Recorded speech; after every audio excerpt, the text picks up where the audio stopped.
નમસ્કાર સાથી મિત્રો, હું છું પ્રશાંત નકુમ અને આપણે ગ્રામ પંચાયતની જેમ આજ વખતે આઈપીએલમાં પણ પોઈન્ટ ટેબલમાં પણ ખરાખરીનો જંગ જામી ગયો છે. પહેલા નંબર ઉપર છે આરસીબી, બીજા નંબર ઉપર છે એસઆરએચ અને ત્રીજા નંબર ઉપર છે જીટી.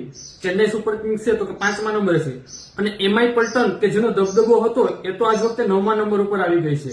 તો આના માટે આપણે મટાણા ગામ ખાતે એમઆઈ, સીએસકે અને આરસીબી આ 3 ટીમના ફોલોઅર્સ છે તો કે મટાણા ગામમાં બહોળી સંખ્યામાં છે. એના માટે આપણે ડિબેટનું આયોજન કરેલું છે. અત્યારે મટાણા ગામની સ્થિતિનું આપણે કહીએ તો કે એમઆઈ પલ્ટન છે તો કે એના સમર્થકો છે અત્યારે બહોળી સંખ્યામાં ગુજરાત ટાઇટન્સને સમર્થન આપી રહ્યા છે અને એમઆઈ પલ્ટન છે તો કે એમઆઈ પલ્ટનના જે મટાણા ગામના સમર્થકો છે, ફેન ફોલોઅર્સ છે, તે આરસીબી ના વિરોધી છે અને આરસીબી વાળા છે તે સીએસકે ના વિરોધી છે. અને મોટી વાત એ છે સાથી મિત્રો કે સામાન્ય રીતે 12 વર્ષે એક તપ પૂર્ણ થાય એવું કહેવામાં આવે છે, પરંતુ આરસીબી 18 વર્ષમાં તપ પૂરું કર્યું અને એક ટ્રોફી જીતી અને આ ટ્રોફીનું દાવેદાર કહેવામાં આવે છે. પોઈન્ટ ટેબલ ઉપર પહેલા નંબરે છે. 3 ટીમો છે તો કે 14નો આંકડો પોઈન્ટ ટેબલ ઉપર પાર કરી ગઈ છે અને એક ટીમ છે તો કે પ્લેઓફમાં જગ્યા બનાવવા માટે બાકીની ટીમો લડાઈ લડી રહી છે.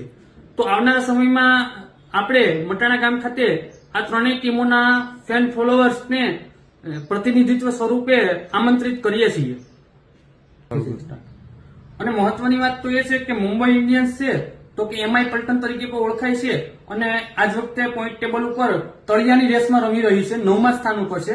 તો મટાણા ગામ ખાતે જે એમઆઈ પલ્ટનના જે સમર્થકો છે, ફેન ફોલોઅર્સ છે તો કે અત્યારે ખૂબ જ દુઃખી છે અને અત્યારે ગુજરાત ટાઇટનને પૂરતા પ્રમાણમાં સમર્થન આપી રહ્યા છે. અમુક એમઆઈ પલ્ટનના ફેન્સ છે તો કે ભાઈ પંજાબ કિંગ્સ 11ને પણ સમર્થન આપી રહ્યા છે. એમ હું પોતે પણ ચેન્નાઈ સુપર કિંગ્સનો ફેન છું, થાલા ફોર અ રીઝન.